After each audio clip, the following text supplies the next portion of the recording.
realize that there'll be an impact of an increase in road maintenance levy, where we can raise close to 32 billion, which we propose to accrue to the exchequer. The net of these adjustments are also indicated on the table below, that is table 3. But basically, what we are beginning to bring out is that the impact of the withdrawal of the finance bill is extremely heavy on us as a country. Now, what are the expenditure projections? On paragraph 17, our projections have been revised to 3.8 trillion. That is 21.4% of GDP. And this comprises a recurrent of about 2.8 billion, 15.7% of GDP, and the development of expenditure now drops to Kenya shillings 579 billion. That is only 3.2% of GDP. That, Mr. Chairman, is the development expenditure. Just 3.2% of GDP. That is a very, very big hit. The total allocation of shareable revenue to county government is projected at 410.9 billion Kenya shillings. That is 2.3% of GDP, which is inclusive of the 30.8, the carryover that I referred to. And then we have an allocation to the contingency fund of 4 billion. Mr. Chairman, at paragraph 18, because you will notice that the expenditure, even though we have gone cut back, but there's a financing deficit that is now arising. This fiscal deficit, including grants, has been revised to Kenya shillings 761 billion, that is 4.2% of GDP, in the financial year 2024-2025.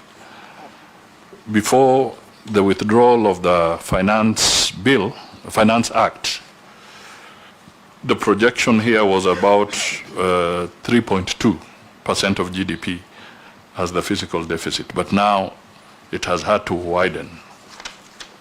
This fiscal deficit will be financed by net borrowing of 356.4 billion, that is 2% of GDP, and net domestic borrowing of 404.6 billion, 2.2% of GDP.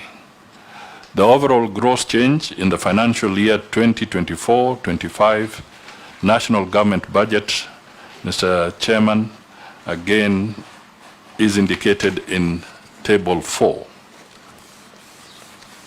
The overall gross change in the financial year 2024-25 budget is a reduction of 121.8 billion, which reflects 1.9%, which is within the provisions of Article 223 of the Constitution.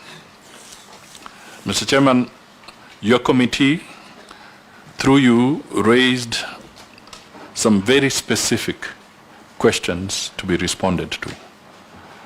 And now, under page 10, I want to try and just briefly summarize. The detail is in the document, but I'll try and summarize the highlights of the questions that you did raise. This was while inviting us to comment on these supplementary estimates. So question number 1 was, what are the growth prospects for the financial year 2024-25 amid the prevailing uncertain economic environment? Mr. Chairman, the Kenyan economy is currently unwinding from the effects of negative and persistent global domestic shocks that have pushed the economy to its lowest activity level.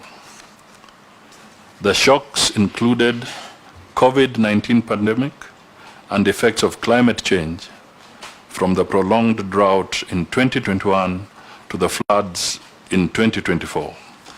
These shocks escalated the cost of essential household commodities. They also pushed up fuel prices and led to a rapid depreciation of the Kenya shilling exchange rate, thus piling pressure on public debt. Mr. Chairman, through focused policy interventions and structural reforms, the government efforts have started to yield some positive results. The economy grew by 5.6% in 2023, up from 4.9% in 2022, a demonstration of resilience and the sustenance of economic recovery. This growth momentum has continued into 2024, with the economy expanding by 5% in the first quarter, and it is projected to grow by 5.5% by the end of the year. This growth is largely driven by a strong rebound in the agricultural sector, which benefited from favorable weather conditions after 2 years of severe droughts. Additionally, real estate, financial, and ICT services supporting. Private domestic demand is expected to remain resilient even as the public sector consolidates further, while providing support for government initiatives aimed to benefit people at the bottom of the income pyramid. Mr. Chairman, this strong growth will be reinforced by ongoing interventions under the bottom-up economic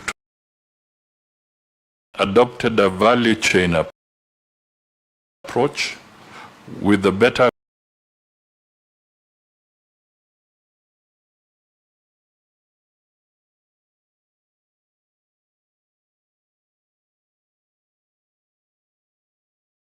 pillars and key enablers clustered under 5 sectors. One time will be agricultural productivity, transforming the micro, small, and medium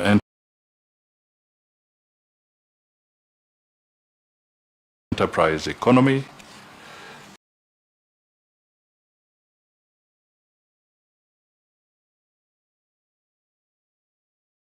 increasing investment in housing, and Mr. Chairman, let me draw members to paragraph 25. That is on inflation. Inflation is now firmly under control at 4.6% in June 2024 from 7.9% in 2023 and a peak of 9.6% in October 2022. Due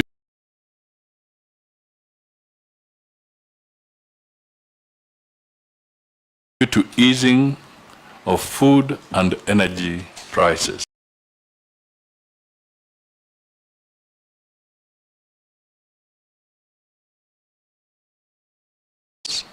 Supported by a tight monetary policy, continue to also revitalize agricultural production. Inflation is projected to remain within the target band over the medium term. Mr. Chairman, as you know, the target band is between 2.5 up to 7.5. Tight monetary policy to stabilize inflation has led to rising interest rates and a slowdown in the growth of the private sector credit. The interbank rate increased to 13.3% in June 2024 compared to 9.6% in June 2023, while the 91-day Treasury bills rate increased to 16% from 11.5% over the same period, thereby increasing the cost of borrowing by government from the domestic market. So, Mr. Chairman, the flip side is that when we don't have revenue, then government has to borrow. So The interest rates are beginning to rise in the domestic market because now the government is beginning to re-enter into that space. Commercial bank lending to the private sector declined to grow by 4.5% in April 2024 and 7.9% in March 2024, down from 13.2% in March 2023. This has had negative effects on private sector activities. The consequences of fighting supply-driven inflation is that it has negative effects on economic vibrancy in the short term. So basically,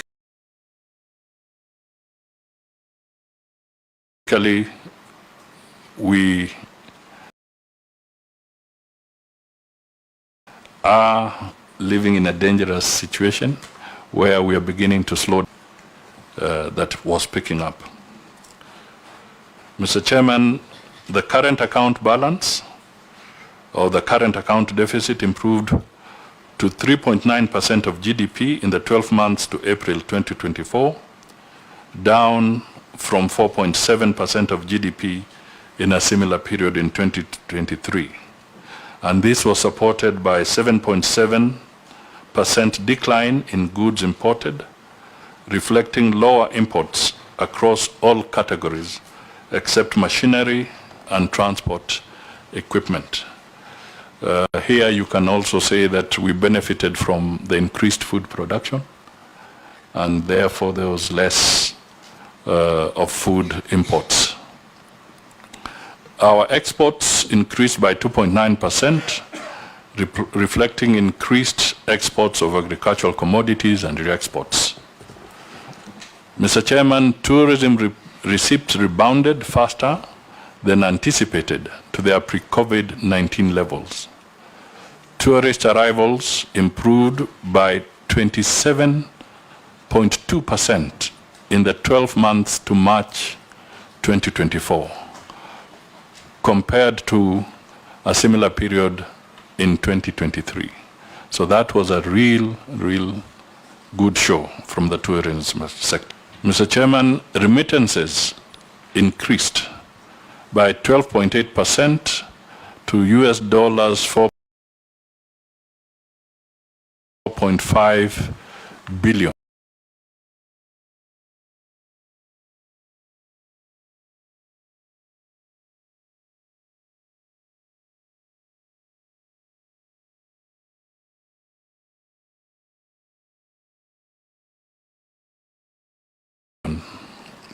In the 12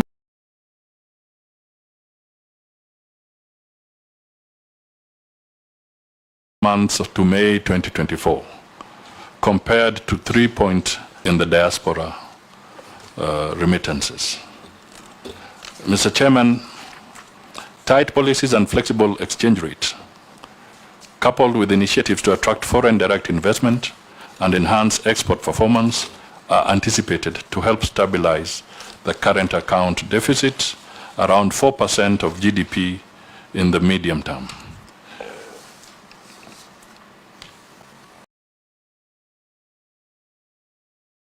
So whatever we do, our foreign exchange reserves,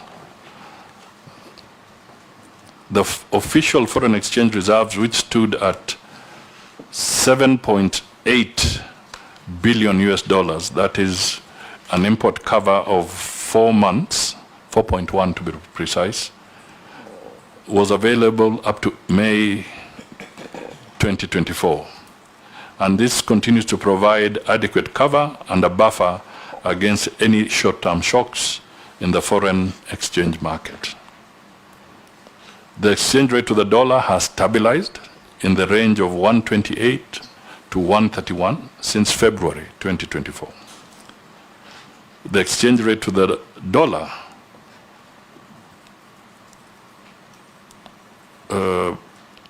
stood at 129.5 by end June 2024, from an all-time high of 160.8 by end of January 2024.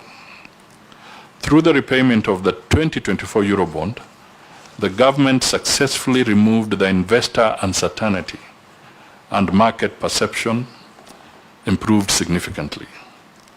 The appreciation and stability of the exchange rate has created confidence and triggered inflows of foreign direct investment and attracted investors to the Nairobi Securities Exchange.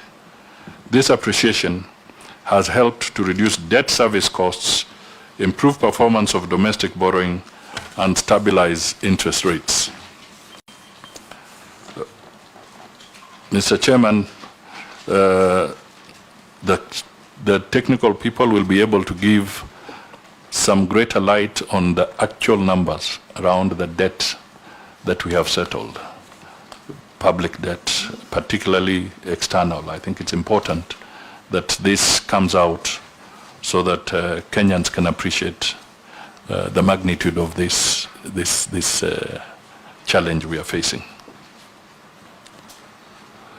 Now, you did ask a question, Mr. Chairman, also around the risks to the macroeconomic outlook. Now, under paragraph 30, the situation is as this. The outlook is subject to elevated uncertainty because of domestic and external risks.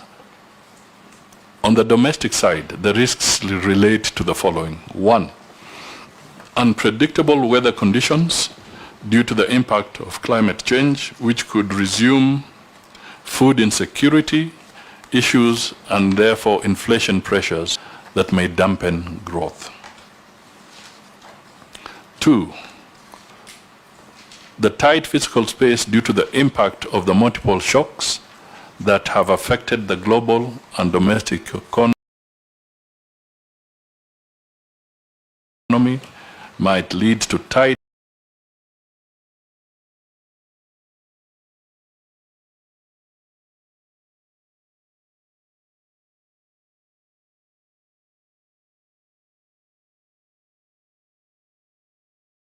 liquidity conditions for financing the budget. And 3, collection of revenue, disruption in businesses.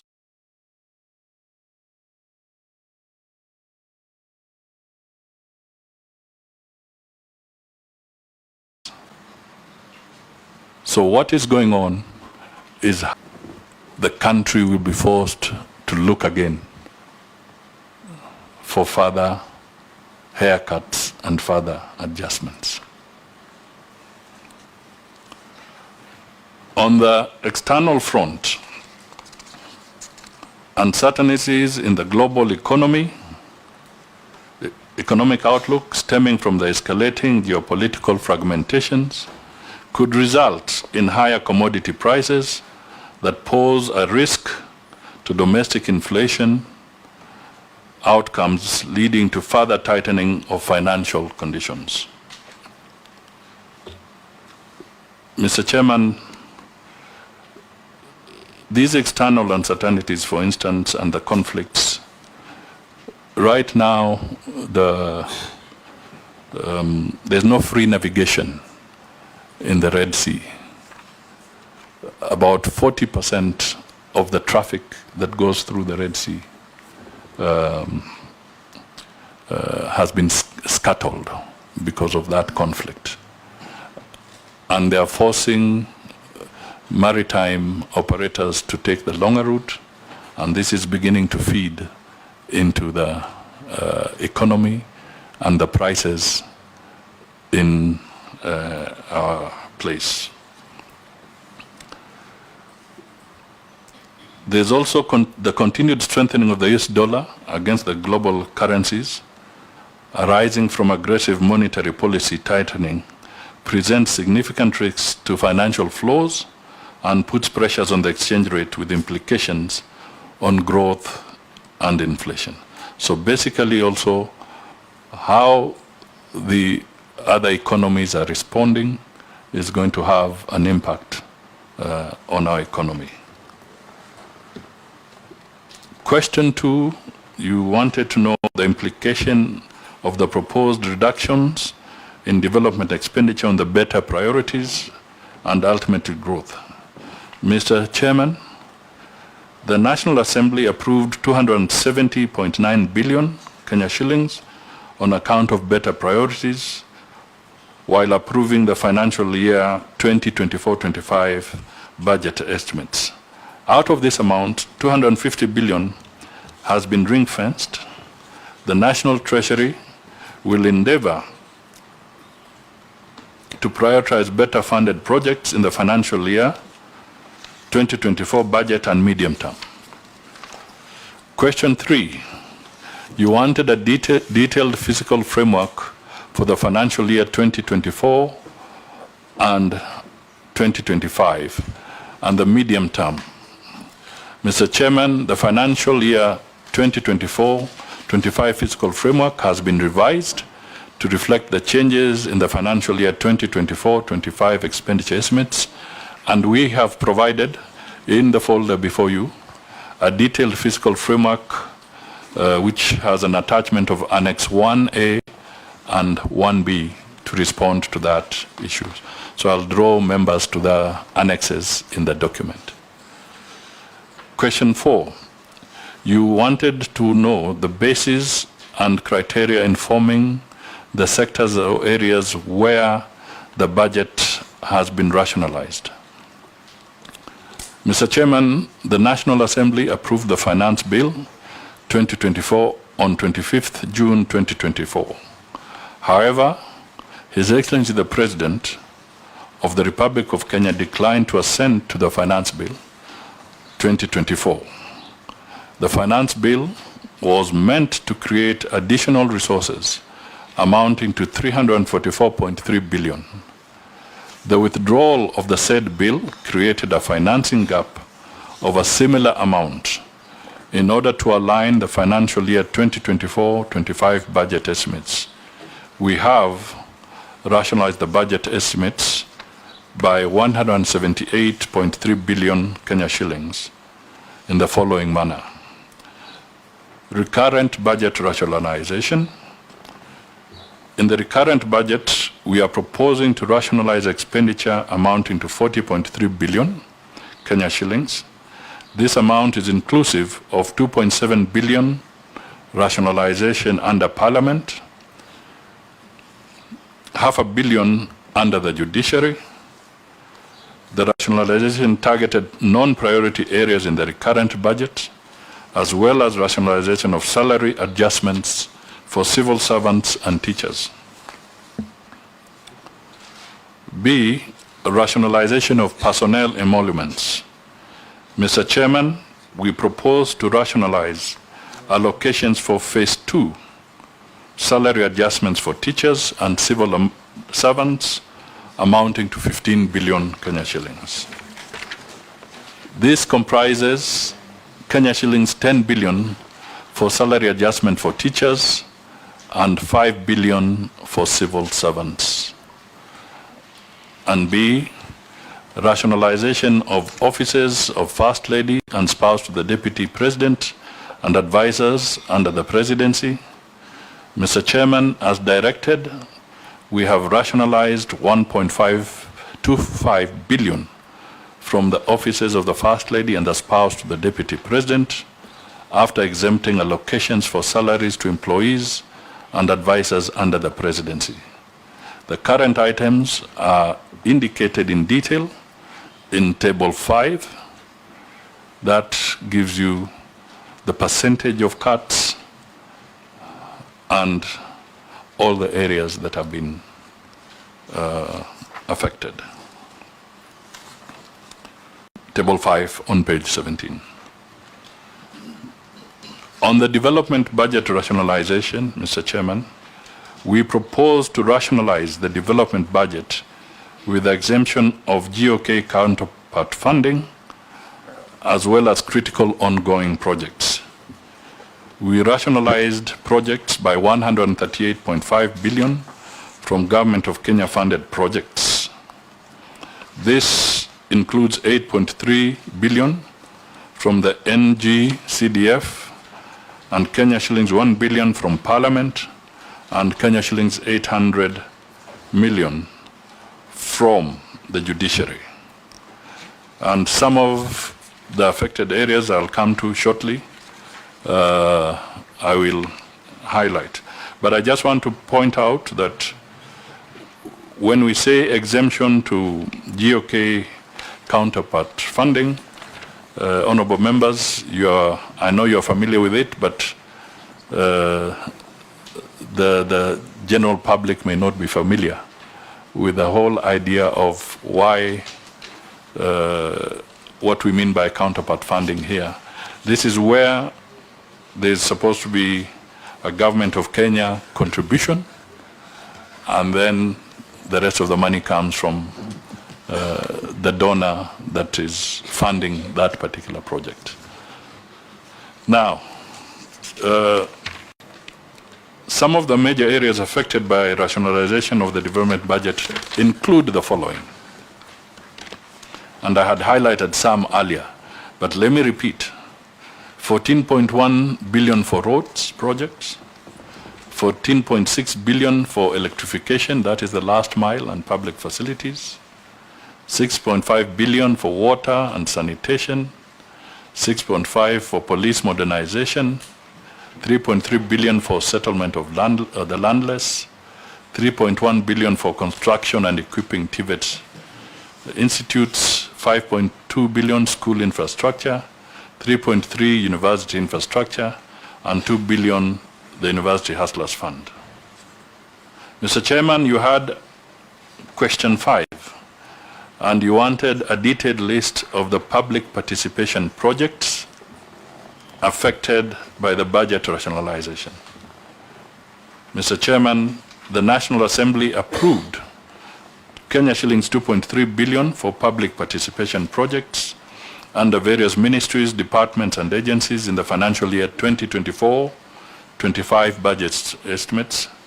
Out of this amount, 1.5 billion has been rationalized, and the details are again in your folder as captured in Annex 2. You have question 6. You required a detailed list of the financial year 2023-2024 carryovers by each ministry, department, and agencies. Mr. Chairman, we closed the financial year 2023-2024 with carryovers amounting to 218.5 billion, and these are indicated on table 6 in your folder at page 19.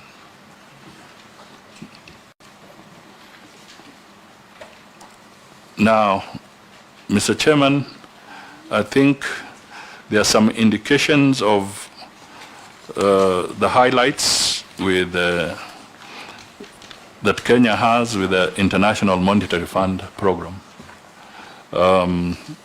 I'll try and go through them very briefly, and then if there are details, again the team is here to respond. But, Mr. Chairman, I think I may want to flag one thing, that when we talk about the IMF, I think it's important for the Kenyan out there to know that we are members of this institution. We are also members of the World Bank. Because we tend to talk to them or talk of them as if they are aliens. But it is important for the Kenyan people to know that in simple language, we are subscribers or shareholders within these institutions. I think that's the simple language I would want to communicate to the Kenyan public, because we tend to talk of it as if we are not part of them and so forth, but it's important that this comes through. Now, the highlights are as follows. Mr. Chairman, we have just concluded the 7th review of our program with the IMF. Based on our preliminary assessment, we met the end June 2024 quantitative performance criteria, targets on net international reserves, basically including no new domestic guarantees and present value of contracting or guaranteeing of new external debt, and the continuous of ensuring that there are no new external payment arrears. So basically there were targets of various quantitative performance criteria, including, and you can see that, making sure that we minimize the accumulation of external arrears, which means the government of Kenya had to make sure it's paying promptly. We, however, did not meet the end June 2024 criteria on the primary budget balance and tax revenue, for which we have sought waiver based on commitment to pursue fiscal consolidation. And this is, of course, compounded by the fact that the Finance Act is now not there. So clearly, the issues around the projected tax revenues and so forth can no longer stand as they were. We had the other targets, which, Mr. Chairman, I think in the interest of time, maybe I'll just highlight they are technical in nature, but we had targets which maybe I can just focus in addition around the tax area. The main physical quantitative performance criteria targets for the financial year 2024-25 are 1 billion primary surplus of 240.2 billion ordinary revenue and 2.6 billion on tax revenue. In addition, we have the following indicative targets. We need to collect 2.3 billion, and we have to stop accumulation of pending bills. But this now will not be a reality as we go forward. We also have to minimize accumulation of exchequer requests, and we have to focus on spending priorities that have a proper impact socially. So, Mr. Chairman, the issues around the IMF, maybe look at paragraph 44, because the others are largely technical, and I'm trying to leave that to the committee to look at.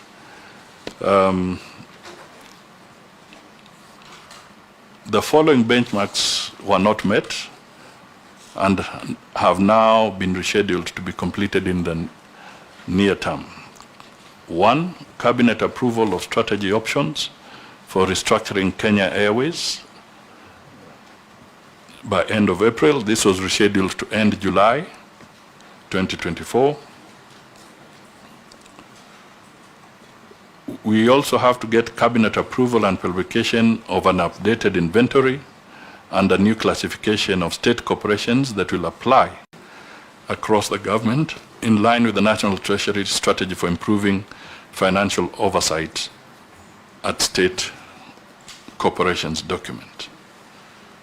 You know, Mr. Chairman, as we deal with the state corporations, we make progress on one side and we have challenges on the other.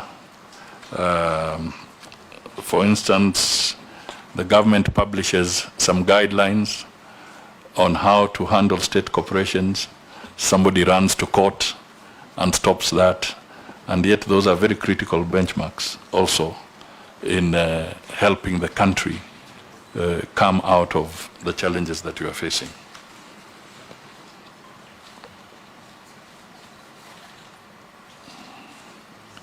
The National Treasury, amongst other things, is also supposed to submit to Parliament legal amendments to anchor the state corporation's ownership policy and other state-owned enterprise blueprint measures so that they can be put into law.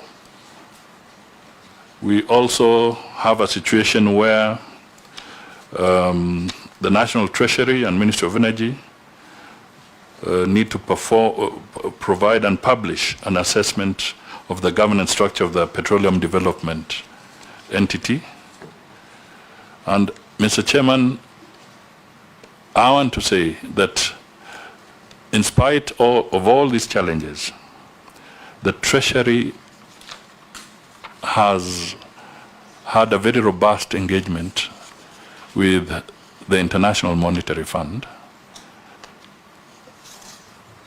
even in the midst of the challenges we've been facing. And the government has submitted for approval to the IMF Executive Board our program, our economic policies and programs, and we know that the IMF board will be meeting at the end of August 2024, and it is our desire and hope that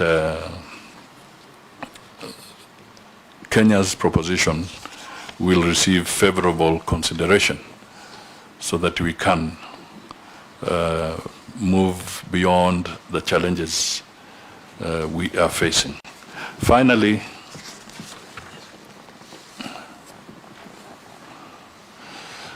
Mr. Chairman, let me thank you once again for this opportunity to engage with you on the financial year 2024-25 supplementary estimates number 1. The National Treasury and Economic Planning is ready to provide any additional information, documentation required by the National Assembly to facilitate the approval of the financial year 2024-25 supplementary estimates. Thank you. I beg to end there for now. Thank you very much, Prime Cabinet Secretary, His Excellency Musalia Mudavadi, for that very detailed presentation. I could see members were following in the files, and I am sure they have a lot of issues that would want some engagement with you. But I would request members, before we proceed, that I give the PS, Dr. Kipto, a chance also to say something around the issues that we are discussing on the economy and where we are as a country, and especially given the situations that we are facing. Thank you, Chair and honorable members. Just to add to what the Prime Cabinet Secretary has read, who is also acting as my Cabinet Secretary, just want to say that there's been good progress on the macroeconomic front since we settled the Eurobond in February with an issuance and a buyback of 1.5 billion. And we have been able to stabilize the shilling, as read by the Cabinet Secretary. Now the shilling is at around 129, 130, and we have seen inflation decline by 5% from 9.6 in October 2022 to now around 4.6. And that means cost of living has in a big way also been tackled, because food inflation and fuel inflation is now declined in a big way. And that stability in the foreign exchange market has also demonstrated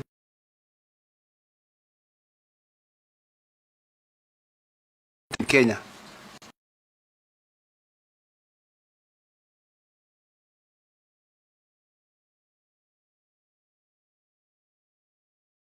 Participation of investors at the stock exchange. So far, from a macro front, especially on inflation and the exchange rate, I think it's good. Of course, interest rates remain high, and that is also driven more by the fiscal front, where we have not been able to collect enough revenues as planned. We crossed the year with 220 billion exchequer requests, which we could not pay because what KRA collected was not enough. And that includes what we have carried over in the budget, the CDF of 13.5 billion. It also includes for counties about 31 billion, and for pension around 31 billion, which has been reduced to around 26 billion now. So I think you will see that in the budget policy statement which we issued for public participation, our expenditure was 4.2 trillion, but which we worked very hard to try and reduce that to 3.992, which is the budget we submitted end of the year. So there was already a cut of over 200 billion, which is why when you look at the cut, that table that Prime CS showed you on expenditure cuts, you will see, for instance, communication supplies and services is now being cut only by 20%. It's not because we are leaving out this. It's because the earlier cuts had affected more on domestic travel, foreign travel, and other recurrent expenditure which we found necessary. But even with having cut that budget to 3.992, the failure to ascend to the finance bill by the president meant that we had to cut back again the expenditure. The instructions we had, if you listen to the president that time when he did not ascend, was that we cut the budget by the equivalent of what we did not realize in the finance bill. But having gone through, we of course had to do what the Prime Cabinet Secretary has indicated. We had to set aside some of the critical items, what are important for this government, as tabulated already in the list that was given. And we were able to ring fence up to 165 billion exemptions, as you see on page 4. And but this is a big cut of development. And I have been receiving calls from my colleagues, accounting officers, virtually everybody complaining of huge budget cuts. I have never seen this. It is unprecedented. It's a place, as a technical person at the National Treasury, I wouldn't like Kenya to be in. I seek that we find ways to get out of this quickly, to get back to normalcy. Because with so many contracts already in place, and you don't allocate budget, it means we'll have challenges of contractual obligations, potential litigation in court, and that is not good for us. It is important we provide the budget, and the fact that we don't have also money being spent by government, it means liquidity in the market will decline, and all the gains we have achieved are likely to be undermined. So I wanted just to say it has been a good opportunity for us at National Treasury to, this crisis has helped us to look at the expenditure side and address on a permanent basis some of the areas we feel could have been areas of waste. But I think the pendulum has swung too much, to the extent that I think we have cut to almost everyone and is unable to perform. So the solution could have been more expenditure cuts. But if you look at what you have there, if you do some maths, we have a budget of 3.83 trillion. Is it 3.87 trillion, out of which recurrent is 2.8. Of that 2.8 trillion of recurrent, what we call CFS, Consolidated Fund Services, is 1.2 trillion. And if you take the revenues that are estimated in what you see there of ordinary revenue of 2.6 trillion, it means we are spending 45% of the revenues we get from KRA to just pay interest for loans that we have taken, and a bit on If you isolate the pension, actually we are saying for every 4 shillings we are getting from KRA, we are spending to pay debt. So one of our biggest problems is the stock of debt that we have, which is piling up because in the fiscal framework, the assumption is that you keep rolling over on the domestic debt. You pay interest payment. We have just settled now, today, we have paid 60, how much is it? 74 billion shillings that we have paid out of the revenues we have to accumulate to settle the Chinese debt. This month, and no, actually today is when we were paying off to settle the Chinese debt of 56 billion. And you can get other details for the rest of that make up to 74 billion. So debt is what has taken huge amount, and this explains why with less areas of expenditure, especially on recurrent, where we can't cut recurrent, and then development, you have seen how much you have done, then you have debt that piles up. The only way to grow our economy is to try and work on the revenue side, which is why there's been a lot of effort to push KRA to raise more money, tax money. And we are also working on non-tax revenue. And this debate, especially on finance bill, I think also is going to help Kenyans to now understand, because it seems to be there's always confusion between an appropriation bill and a finance bill, so that when we present a budget and you have a finance bill, one might want to say we don't need a finance bill. We needed the additional revenue because this year is different from last year. The children that have gone to school this year are more, so we're required to give more money to the children who have gone to school, and other needs because of the increase in population. So I think what I will only plead is we need to find ways to get back quickly so that we collect the revenues that we require so that our country can move in a normal way and we do well like the other countries, because I think we are a work in progress as a country, and we are a great country, potential, with a lot of resilience. Even with the challenges we have, we still are growing. Our growth is now 5.6, and despite all the challenges, if we only brought in the normalcy, I think we will do well. So on the side, under the CS and others, we are pushing KRA on tax administration. You have seen we have also extended the tax amnesty, which will give us a revenue of about 30 billion. We have RMLF, which now we are saying it should come to Exchequer, because this is important to support the revenues for us. And then we have done a lot of SOE reforms, which we expect to raise to reduce the expenditure by about 7.3 billion. And all these are important reforms that require the support of Kenyans. So maybe I'll stop here for now, and it is my wish and the wish of us in Treasury colleagues that we have Kenyans support the process of budget making and the collection of revenues as required. We have also learned our lessons, and we will do more engagement. We will improve our communication. I think we have agreed we'll do regular updates every maybe 1 month or 2 months, where we inform the nation on where we are on many areas of economic activity, and probably also do more. I think we are telling KRA to do more education and awareness so that people see what the value for paying taxes. And I think Kenyans are right when they ask how their money is being used. That's a legitimate question. And we encourage Parliament and everybody to ask us of how we have used the money. But let us get the revenues required for us to run the budget for the nation. Thank you very much.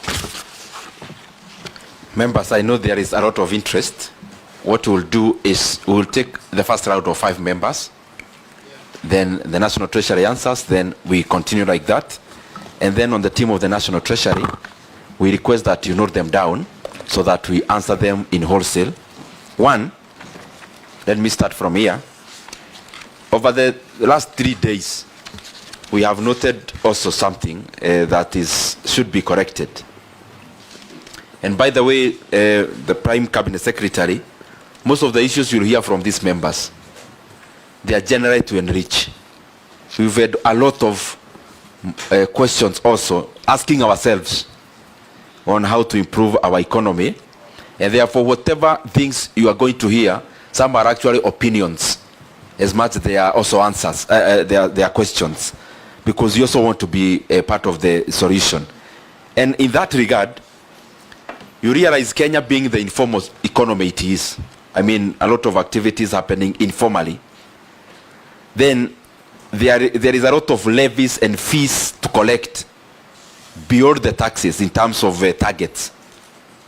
And we have noted one thing that is very peculiar, which the National Treasury should take note of. Now that there is a squeeze in terms of exchequer, almost all the other departmental committees with sagas below them, all of them are requesting for enhancement of A&A. Enhancement of A&A meaning they are just requesting for them to be allowed to spend more, meaning there is a lot of space in that area. Look, for example, tourism fund, tourism promotion fund. This report indicates our tourism numbers have risen by close to 30%. But then there is nothing commensurate to show that the A&A being gotten from this enhancement in tourism, that this money is going into helping some of the problems that we have. And our advice as the committee is this: A&A must stop being the preserve of the collector. This is public money.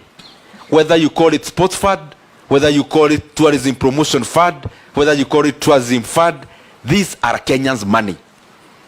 Because then we have seen some kind of empire building, where because you have collected A&A, you want to look for expenditure to utilize that A&A. Treasury must initiate this process, taking care of the current situation you are in. You must initiate changes in law. I know it's our work, but also you know what to do as a National Treasury. We open up the fund of tourism. We open up a sports fund. We open up all the other funds, including the one for CA, that this money cannot continue to be constrained to be used for specific purposes. SOEs is the same. The only detail we have as a committee is transfer to this agency. But the truth of the matter is that PSN, you know, civil servants in Kenya are not the problem when it comes to recurrent expenditure. The problem is neither the people seated in this hall. They could be, but they are a little problem. The bigger problem is SOEs, state-owned enterprises and parastatus. We must find a way of getting the fresh out. Just the same way everyone has gotten a haircut, it cannot continue being that the budget making process, so to say, of Kenya Pipeline, of Kenya Post Authority, of all the other cash-rich agencies, that the board, that it stops with the board. It cannot continue to be like that. And I want you to check something called IRA, Insurance Regulatory Authority. And if it's possible, because it lies under the National Treasury, tell us how much is the money an employee per, I mean, how much money is allocated per employee in that agency, for example. How much surplus do they remit to the National Treasury? So that we continue now providing a solution to the lack of money by first of all taking the money that is low-lying fruit. Second thing is I want you to tell this committee also, PS, whether we are within the constitutional threshold when it comes to development expenditure and the entire budget. What it is provided in the law, whether we are within. The other thing is public participation projects. As the National Treasury, you are aware, that is usually non-negotiable. Because Kenyans have already proposed these projects, they are waiting for them, and therefore the haircut of 1.5 billion cannot be permitted. And therefore, before you leave, please identify for us whether we are cutting from the National Treasury or whichever other place, because this money has to be availed today. And lastly,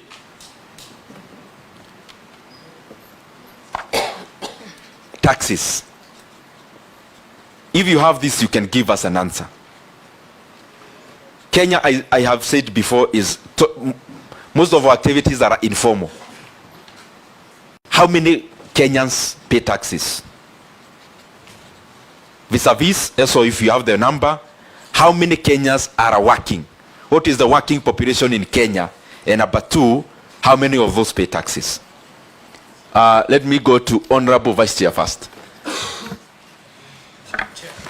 Thank you, Chair. Let me just appreciate His Excellency Prime Cabinet Secretary and your team for a very good job. I have a few concerns. Let me go straight to the first one. And I think before I say that, I must say this is a very healthy conversation, Chair. And this revision of the budget and the submissions from National Treasury goes forward to allay the fears that the finance bill was still alive, the finance bill of 2024-25. So this is a confirmation that that finance bill is dead. That is why we are here revising the budget. My first one is on the impact of winding up the 47 SOEs. It's a good thing. We've saved 7.3, and I believe going forward we will save even more. But my concern is this. We've looked at some of these 47 SOEs in our various departmental committees. Some of them, their allocation have been reduced to 0. And now my concern is, whereas we're trying to save, cut down, you know, we're looking for to create more jobs, we also need to protect the existing ones. So what are the National Treasury, what are the plans? Are you designating these employees? Are you sending them to other departments? I think it would be good to know, because there's 0 allocation. Case in point is Kenya Academies of Sports. My second concern is on pending bills. You say the policy direction is no further accumulation of pending bills. But now we are wondering, how will this be possible, given that some of the deductions are on development expenditure? Reductions affecting ongoing projects, some with certificates. And you've just alluded to the fact that there would even be more consequences in terms of the legal impacts arising from that. So meaning our pending bills actually will increase. So how shall we be looking at that? And my third one is on you said our growth rate is expected to remain resilient at 5.5. Now, given the reductions on development, also looking at the impacts on the services sector occasioned by the demonstrations, the crowding effect leading to increase in interest rates as a result of domestic borrowing that we're looking forward to, and many other factors, do you still think that the growth rate will hold at 5.5% going to the future? And finally, we're talking about austerity measures. You have elaborated on all these initiatives and policy directions, but you've not touched on corruption, because that is one area we would save a lot of money. What are the plans? What are the strategies? How are we going to net in on corruption so that we make further savings? Thank you. Let me go to Honorable Mayor Masara. Thank you. First, I want to congratulate the Prime Cabinet Secretary that you have broken the record to be acting minister in almost 22 institutions. I think nobody will ever break that. Congratulations once again. And I want to remind you, I'm married at your place, so when you are writing your CV as the person who has broken the record, you remember Masara there. I wanted people to laugh because we are in interesting times. Things are very tough. My concern, first I want to appreciate how you have presented the document, because it has enriched the mind of the Kenyans on the happenings, the current happenings, more so on the issue of finance bill and the budget process. I want only to invest much of our time on the carryovers. Kindly let the committee know that these carryovers, more so the ones for developments, no, for counties, were they for development or recurrent? Because if they were for development, some of which are going to attract what is called penalties. So kindly furnish us with that information. And then part of the carryovers, let us know if there were already payment certificate issued, because that one, as the Vice Chairman has said, will also increase the issue of the interest rates. My another concern is the issue of corruption. You have not mentioned as a treasury what you are going to do, but we don't have official communication. But the former president mentioned the money we were losing per day on corruption. You remember? If we can shield those loopholes, it means that money we are losing, we can get it instead of taxing Kenyans. Another issue is you have not talked about auditing the public debts, because we are complaining about the interest we pay on public debts. But if you ask any Kenyan, including the technocrats, we don't know where this money were taken. Particularly if you want now audit, this borrowing was done in this country, it was meant for a particular project. Did that project stimulate the economy? Or is that project completed, or is it existing? We don't have such a records. And finally, you have talked of winding up of 47 parastatals. I believe they were having recurrent expenditure. Now that they are not going to be there, you have not mentioned the amount which used to be allocated to this parastatal, of which now you are not going to allocate. Because we are looking for ways of ensuring that our budget is financed. So we must go for other areas where you are forgotten. And then finally, on the current development project you are projecting to do in this financial year, are they going to stimulate the economy so that the economy can grow, or there are some are political, which are going to be white elephant, but the public money is going to be spent? Thank you. Honorable Daktari, Secretary General. Thank you, Your Excellency, for the clear and precise presentation. I have one or two issues to raise. One, when you look at the areas where budget cuts have been effected, like in the area of electricity and in public facilities, that is the last mile, water and sanitation, roads, school infrastructure, and even construction of TVETs. Actually, the moment you remove money from these areas, you can easily ground the country.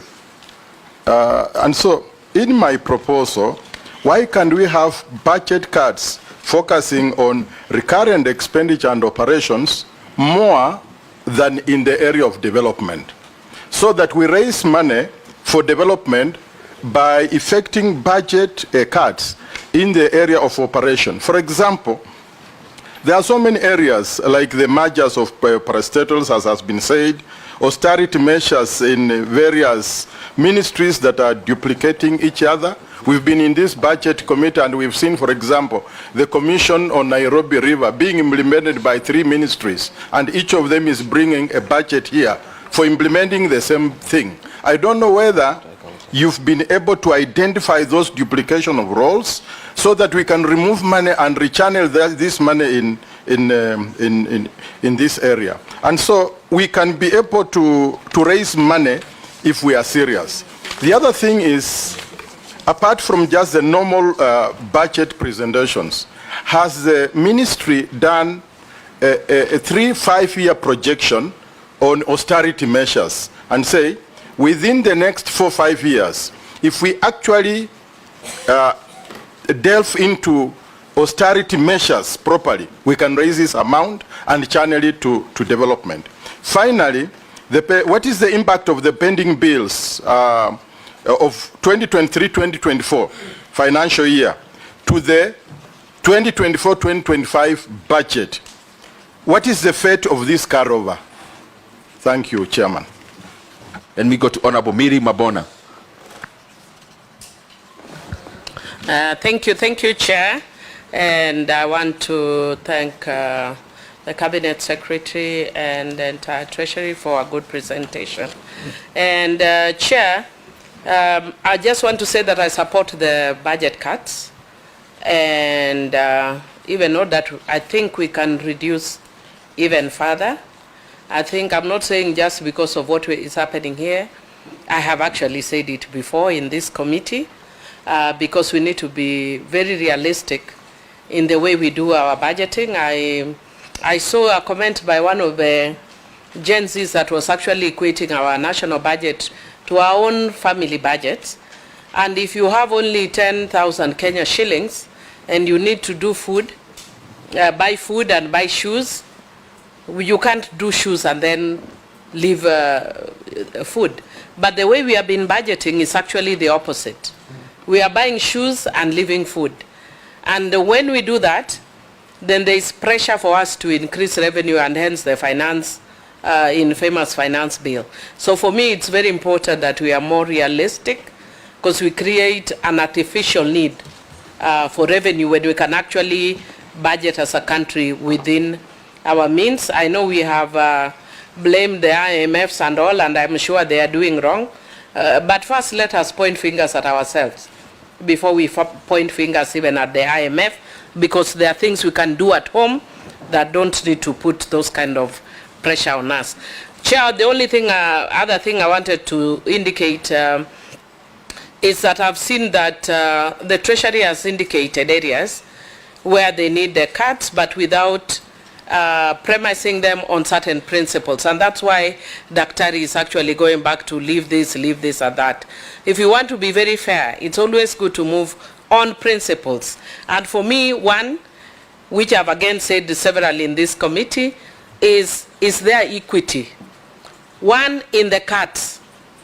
And secondly, not only just in the cuts, but in the spreading out of the little, since we are going on austerity measures. And the Chair, I don't want to be selfish, but this is a very skeletal document, which, and if with the documents that you have on cuts, yeah, they are about from page 1 to page 9, yeah. If you are looking at the estimates, the printed estimates, they are like this voluminous, they are that big.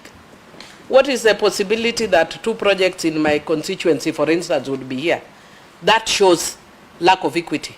I don't mind programs in my constituency being removed for us to deal with issues of austerity now and to deal with the crisis in the country, but there must be equity, both in cuts and also in spreading out what is remaining. Secondly, we must look at or preserve the pro-people project, the one that reaches people directly, especially Gen Zs, in terms of job creation, but also in terms of training.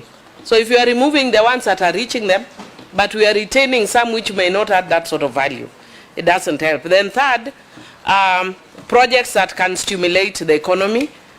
And Chair, for instance, there are some construction, there are ongoing constructions which you don't need. I know there are many we've removed, but there are some that I've actually seen that are there. Again, consolidating roles is another. Unfortunately, one of the areas I've seen is an area I'm very passionate about, so I will not say it, I will not mention it, but it's an area I'm very passionate about. But they have 3 different agencies doing one thing. It's a lot of wastage. And if you are serious, and that's what part of the conditionalities I think that IMF has given us, but we are going round and round like we are not able to. Again, Chair, the issue of public participation. Because we went to the public, they told us where the issue is pinching. Let's not remove that. And finally, Chair, on a light note, I can, you have told us that the demonstrations are keeping tourists away. But I actually think it's the opposite. If you can actually do away with the police beating demonstrators and the goons that are somehow infused, why? Because Ugandans will come here, Nigerians will come to see our Gen Zs are actually demonstrating with style, you know. They are good, they dance, they do no peaceful, no distraction, so we can actually use it to bring more tourists. So just be nice to the Gen Zs. Thank you, Chair. Honorable Chris Aseka, member for Quisero. Thank you, Chair. Thank you, PCS, and I want to declare some interest. PCS is my political father. We only parted ways when he declared an earthquake. So umeharibika afterwards. No, when he declared an earthquake, I thought maybe it would bring down the whole world. I didn't know that it was a political earthquake. But it's good to know that he's brought me up in politics. I have to. I may not be an authority in economics, but I think the technical people from Treasury are. When you reduce a budget by a whopping 138 billion from development expenditures, what it means that you are reducing economic activities in the economy. The net effect is that the collections will be down and the economy will not grow. The PS has alluded to the same, but I don't know if the PS interacted with this document before it was brought to the National Assembly. Two, when you reduce domestic travels, it means you are affecting service industry in the entire country. The net effect is that the economy will not grow.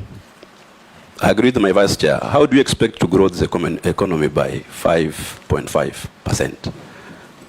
Two, you have indicated that you are trying to encourage direct foreign investment in this country. We've had reports that many investors are fleeing out of Kenya to our neighboring countries. What could be the reasons? And from where you see Treasury, is there a strategy you've put in place to really attract this direct foreign investment? Thank you, Chair. Honorable David Ochieng. Chair, thank you so much, Chair, and thank you so much, PCS and the PS Treasury. Got a couple of questions. The first one is, Chair, the finance bill that everyone keeps talking about, where did it come from?